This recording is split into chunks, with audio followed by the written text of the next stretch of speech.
ನಮಸ್ಕಾರ. ನೀವು ನೋಡ್ತಾ ಇದ್ದೀರಾ ಶ್ರೀ ಮಾರಿಕಾಂಬಾ ಡಿಜಿಟಲ್ ಟಿವಿ. ನಾನು ಶ್ವೇತಾ ಶೀಟ್. ಕಡಲನಗರಿ ಕಾರವಾರದಲ್ಲಿ ಬೆಳ್ಳಂಬೆಳಗ್ಗೆ ನೆತ್ತರು ಹರಿದಿದೆ. ಮಾಜಿ ನಗರಸಭಾ ಸದಸ್ಯನ ಮೇಲೆ ಚಾಕುವಿನಿಂದ ಹಲ್ಲೆ ಮಾಡಿ ನಡು ರಸ್ತೆಯಲ್ಲಿಯೇ ಕೊಲೆ ಮಾಡಿ ಆರೋಪಿಗಳು ಪರಾರಿಯಾಗಿದ್ದಾರೆ. ಶಾಂತಿ ಸುವ್ಯವಸ್ಥೆಗೆ ಹೆಸರಾಗಿದ್ದ ಕಾರವಾರದಲ್ಲಿ ಕೊಲೆಯಾಗಿರುವುದು ಇಡೀ ಕಾರವಾರಿಗರನ್ನೇ ಬೆಚ್ಚಿ ಬೀಳಿಸುವಂತೆ ಮಾಡಿದ್ದು, ಈ ಕುರಿತು ಒಂದು ವರದಿ ಇಲ್ಲಿದೆ ನೋಡಿ.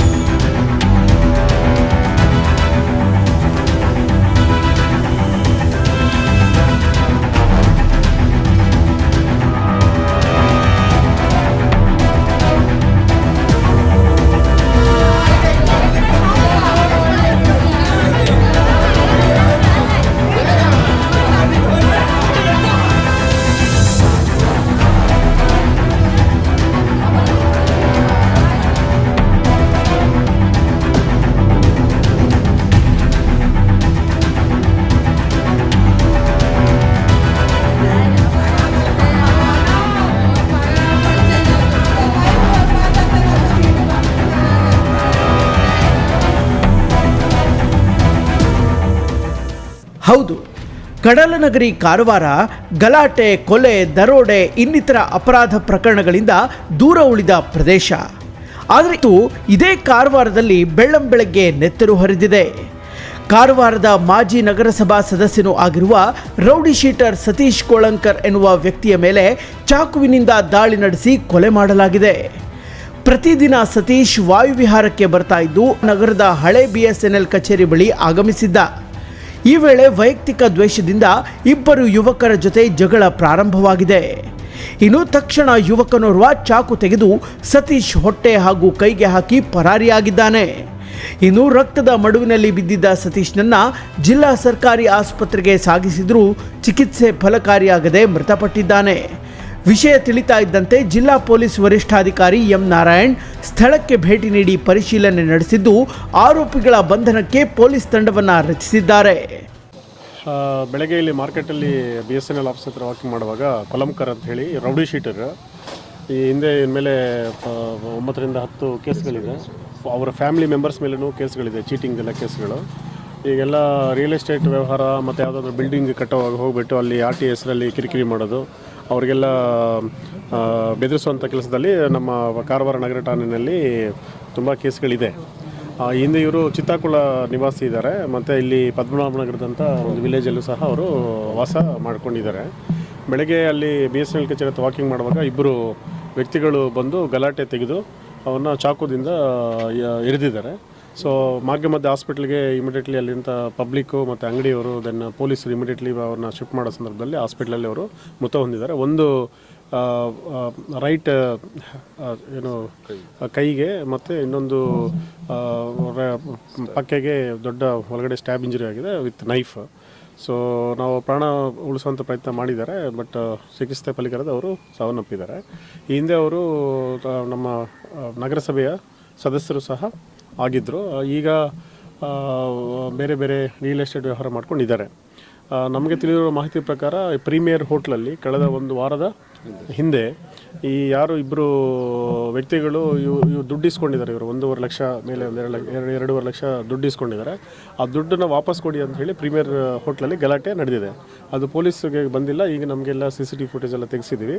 ಆ ದುಡ್ಡಿನ ವಿಚಾರ ಸಂಬಂಧಪಟ್ಟಂಗೆ ಇವತ್ತು ಬೆಳಗಿರೋ ಸಹ ಅವ್ರು ಬಂದು ನಮಗೆ ದುಡ್ಡು ವಾಪಸ್ ಕೊಡಿ ಅಂತ ಕೊಲಂಕರ್ಗೆ ಕೇಳಿದ್ದಾರೆ. ಆ ವಿಚಾರವಾಗಿ ಗಲಾಟೆ ಆಗಿ ಅದು ಪರಿಸ್ಥಿತಿ ವಿಕೋಪಕ್ಕೆ ಹೋಗಿ ಅವ್ರು ತಂದಿದ್ದಂಥ ಚಾಕುವಿಂದ ಅವನ್ನ ಹಿರಿದು ಕೊಲೆ ಮಾಡಿದ್ದಾರೆ. ಸೊ ಆರೋಪಿಗಳು ಯಾರು ಅಂತ ನಮಗೆ ಸುಳಿವು ಸಿಕ್ಕಿದೆ. ಹೀಗಾಗಿ ಅದನ್ನು ಪತ್ತೆ ಹಚ್ಚಲು ನಮ್ಮ DSP ಕಾರವಾರ ಗಿರೀಶ್ ಅವರ ಒಂದು ನೇತೃತ್ವದಲ್ಲಿ ನಮ್ಮ ಅಡಿಷನಲ್ SP ಅವರು ಶ್ರೀ ಕೃಷ್ಣಮೂರ್ತಿ ಮತ್ತು ಜಗದೀಶ್ ಅವರು ಈಗಾಗಲೇ 2 ತಂಡ ಮಾಡಿದ್ದೀವಿ. ಈಗಾಗಲೇ ಎಲ್ಲ ಫೀಲ್ಡಲ್ಲಿದೆ. ನಾವು ಸದ್ಯದಲ್ಲೇ ಆರೋಪಿಗಳನ್ನ ಬಂಧನೆ ಮಾಡೋಂಥ ವಿಶ್ವಾಸ ನಮಗಿದೆ. ಇಲ್ಲಿ ಸದ್ಯಕ್ಕೆ ಪರಿಸ್ಥಿತಿ ಶಾಂತ ಇದೆ. ಇವರು ಚಿತ್ತಾಕುಳದಲ್ಲಿ ಇವತ್ತು ಅವ್ರನ್ನ ಕ್ರಿಮೇಷನ್ ಮಾಡ್ತೀವಿ. ಯಾವುದೋ ಪೊಲಿಟಿಕಲ್ ರಿಮಾರ್ಫಿಕೇಷನ್ ಆಗಲಿ ಅಥವಾ ಇನ್ನೊಂದು ಶಾಂತಿ ಭದ್ರತೆ ಸಂಬಂಧಪಟ್ಟಂಗೆ ಯಾವ ಇಶ್ಯೂಸ್ ಇಲ್ಲ. ಇದು ವೈಯಕ್ತಿಕವಾಗಿ ಆಗಿರುವಂತಹ ಒಂದು ಘಟನೆ, ಇದರಲ್ಲಿ ಬೇರೆ ಇಲ್ಲ. ಇನ್ನು ನಾವು ತನಿಖೆ ಒಂದ್ಸತಿ ಆರೋಪಿಗಳು ಸಿಕ್ಕಿದ ಮೇಲೆ ಮುಂದಿನ ತನಿಖೆ ನಾವು ಮಾಡ್ತೀವಿ. ಕೊಲೆಯಾದ ಸತೀಶ್ ಕೋಳಂಕರ್ ಒಮ್ಮೆ ನಗರಸಭಾ ಸದಸ್ಯನಾಗಿ ಆಯ್ಕೆಯಾಗಿದ್ದ. ಆತನ ಪತ್ನಿ ಸಹ ನಗರಸಭಾ ಸದಸ್ಯರಾಗಿ ಆಯ್ಕೆಯಾಗಿದ್ದು ಕಾರವಾರದಲ್ಲಿ ಚಿರಪರಿಚಿತ ವ್ಯಕ್ತಿಯಾಗಿದ್ದ. ಇನ್ನು ಈತನ ಮೇಲೆ ಸುಮಾರು 9 ಪ್ರಕರಣಗಳಿದ್ದು ರೌಡಿ ಶೀಟರ್ ಕೂಡ ಆಗಿದ್ದ. ಈ ಕೊಲೆ ವೈಯಕ್ತಿಕ ಕಾರಣಕ್ಕೆ ನಡೆದಿದ್ದು ಎನ್ನಲಾಗಿದ್ದು, ಕೊಲೆಯಾದ ಸತೀಶನಿಗೆ 2 ಲಕ್ಷ ಹಣವನ್ನು ಸಾಲ ನೀಡಿದ್ದು ಹಣ ವಾಪಸ್ ನೀಡುವ ಸಂಬಂಧ ಗಲಾಟೆ ನಡೆದಿತ್ತು. ನಿನ್ನೆ ಕೂಡ ಇದೇ ವಿಚಾರದಲ್ಲಿ ಗಲಾಟೆ ನಡೆದು ಕೊಲೆಯಾಗಿದೆ ಎನ್ನುವ ಮಾಹಿತಿ ಜಿಲ್ಲಾ ಪೊಲೀಸ್ ವರಿಷ್ಠಾಧಿಕಾರಿ ನೀಡಿದ್ದಾರೆ. ಇನ್ನು ಕೊಲೆಯ ಬಗ್ಗೆ ಮೃತ ಸತೀಶ್ ಕೋಳಂಕರ್ ಪುತ್ರಿ ಕೂಡ ಮಾಹಿತಿ ನೀಡಿದ್ದು, वो प्रीमियर होटल पे बैठा था एक्चुअली जस्ट 10 डेज बैक, और वो बैठने की वहाँ पे वो डेली बैठता है प्रीमियर होटल में. वो अभी नहीं, बहुत साल हो गया है. वो घर से एक पैक लेके प्रीमियर होटल पे बैठता है वो एक्चुअली. एंड प्रीमियर होटल बैठने के बाद वो बीच में 7:30 लाइक दैट वो आया घर को आने के मैं नहीं थी यहाँ पे, मम्मा थी. तो बाद में रात को देखा तो उसका पूरा फेस यहाँ पे एकदम लाल लाल हुआ था. फिर भी मैं बाद में आ गई, पहुँच के मम्मा ने उसको पूछा. बाद में भाभी भी है मेरी, उसने भी उसको पूछ किया क्या हो गया, तो उसने कुछ भी नहीं बोला हम लोगों को. फिर भी बाद में मैंने उसको पूछा, अरे बाबा डैडी क्या हो गया, हमारे बोलने लगा नहीं एक 7-8 लोग आ गए और वो वहाँ प्रीमियर के कैमरा के नीचे ही वो बैठता है हमेशा अपना सेफ्टी के लिए. तो वो मुझे बोलने लगा कि नहीं, वो आके मुझे मारने लगा. तो मैंने पूछा अरे यार तूने क्यों मारने, अरे बाद में बोला मुझे चांस ही नहीं दिया उन लोगों ने. बाद में वो घर को आ गया, आके अपना टी-शर्ट भी चेंज करके रिटर्न वो घर को गया. घर होने के बाद वो नितेश टांडेल ने बाद में सबको बोल दिया कि मैंने उसको मारा है बोल के. फुल कारवार उसने सबको बोल दिया हुआ है. और उनका बीच में ऐसा इसकी उसका एक्चुअली किसी का दुश्मनीगिरी कुछ भी नहीं है सर. वो अपने लाइफ में बिजी है और वो अपनी फैमिली, वो एक साइकिलिंग करता है वो उतना ही, और वो किसी के साथ में किसी की इसमें इन्वॉल्वमेंट उसका नहीं है. जैसा उसको कोई मारने का, जैसे किसी इसका मर्डर करने का जैसा इंसान वो नहीं है. इसका किसी के साथ भी उसका लेन देन भी नहीं है एक्चुअली.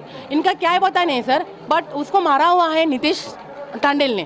नितेश टांडेल, दर्शन और वो 7 लोग थे. फिलहाल मुझे 2 ही नाम पता है सर. और नितेश टांडेल को मैं पहचानती हूँ कि वो मैंने मार्केट को भी उसको बहुत बार देखा है.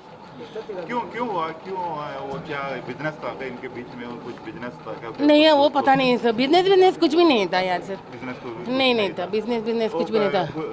कल रात हुआ था क्या वो झगड़ा प्रीमियर में? नहीं प्रीमियर में होके 10 दिन हो गया था. हाँ 10 दिन हो गया था प्रीमियर. हाँ आज वो अभी चाय नाश्ता पी के, और उसकी मदर है 90 ईयर्स ओल्ड, वो बाहर थोड़ा हम लोग उसको बाहर वरांडा में उसको सुलाते हैं, बिकॉज उसको कुछ होना नहीं चाहिए, because she need air, fresh air. तो वो नहला के भी वो गया हुआ है ब्रेकफास्ट करके, और मम्मा को बोला है कि तू मार्केट को ले जाना बोल के. और मैं हॉल पे सोई थी, मुझे बोला तू अंदर जा बोल के, बिकॉज मैं भी कल आई थी. एंड अभी कोई आके हमको बोला कि किसी ने मारा हुआ है and he has been hospitalised to civil. आपके पापा ने कुछ कॉन्ट्रैक्ट क्या काम करते थे? ही वो सर सिविल कॉन्ट्रैक्ट काम लेता था, जब सीमेंट रोड का ये भी. और अभी आधा का आधा उसका बिजनेस मेरा भाई संभालता है. मैं तो रोड का काम ऐसे ही करते हैं उन्होंने. नितेश कौन है? नितेश उनका फ्रेंड है क्या? नितेश पता नहीं उसका कौन फ्रेंड भी का पता नहीं. उन्होंने बोला कि नितेश ऐसा लोग व्यक्ति ने आपको मारा. हाँ नितेश टांडेल ने. हाँ नितेश टांडेल. और एक दर्शन बोल के एक लड़का था. हाँ उनका वो खारवी समाज के 7-8 लोग थे, उसके 7-8 लोग थे कि मारा हुआ है बोल के. कारण क्या? कुछ कारण ये सिली कारण रहेगा सर. और लाइफ में फर्स्ट टाइम मैं बोल रही हूँ, जैसा शेर जैसे इंसान को हाथ लगाया हुआ है ये नितेश टांडेल ने फर्स्ट टाइम. वो कभी किसी की इसमें नहीं जाता है सर. वो मेरे इसमें ही अभी बिजी है बहुत, मेरे इसमें ही वो बहुत बिजी है. वो किसी इसमें इन्वॉल्व नहीं होता है, उसको टाइम ही नहीं है मेरे इसमें इन्वॉल्वमेंट होने के लिए. नितेश टांडेल ने मारा है? मैं खून से लिख के देती हूँ आपको, उसको नितेश टांडेल ने ही मारा हुआ है. ये 7:30 आसपास हुआ रहेगा सर एक्चुअली. फिलहाल even I don't know the correct timing. It may be happen around 7:30 like that, because even I also don't know the correct timing. Because पहला कॉल मेरे भाई को आया हुआ था एंड बाद में हम लोगों को. आपका नाम? माय नेम इज पूर्णिमा. ಸದ್ಯ ಕಾರವಾರ ಡಿಎಸ್ಪಿ ನೇತೃತ್ವದಲ್ಲಿ ಆರೋಪಿಗಳ ಪತ್ತೆಗೆ ತಂಡವನ್ನು ಜಿಲ್ಲಾ ಪೊಲೀಸ್ ವರಿಷ್ಠಾಧಿಕಾರಿ ರಚಿಸಿದ್ದಾರೆ. ಇನ್ನು ಕೊಲೆಯಾದ ವ್ಯಕ್ತಿ ರಾಜಕೀಯದಲ್ಲಿ ಕೂಡ ಇದ್ದ ಹಿನ್ನೆಲೆಯಲ್ಲಿ ವಿಷಯ ತಿಳಿತಾ ಇದ್ದಂತೆ ಆಸ್ಪತ್ರೆ ಬಳಿ ಪರಿಚಯಸ್ಥರು ಜಮಾವಣೆಗೊಂಡಿದ್ದು ಪೊಲೀಸರು ಬಿಗಿ ಬಂದೋಬಸ್ತ್ ಮಾಡಿದ್ದಾರೆ. ಒಟ್ಟಿನಲ್ಲಿ ವಾಯುವಿಹಾರಕ್ಕೆ ಬಂದಿದ್ದವನನ್ನ ಬೆಳಗ್ಗೆಯೇ ಚಾಕು ಇರಿದು ಕೊಲೆ ಮಾಡಿದ್ದು ನಿಜಕ್ಕೂ ದುರಂತವೇ ಸರಿ. ಪೊಲೀಸರು ಶೀಘ್ರದಲ್ಲಿ ಆರೋಪಿಗಳನ್ನು ಬಂಧಿಸುವ ಮೂಲಕ ಕಾರವಾರದಲ್ಲಿ ಇಂತಹ ಘಟನೆ ಮರುಕಳಿಸದಂತೆ ಕ್ರಮಕ್ಕೆ ಮುಂದಾಗಬೇಕು ಎನ್ನುವುದು ಸಾರ್ವಜನಿಕರ ಆಗ್ರಹವಾಗಿದೆ.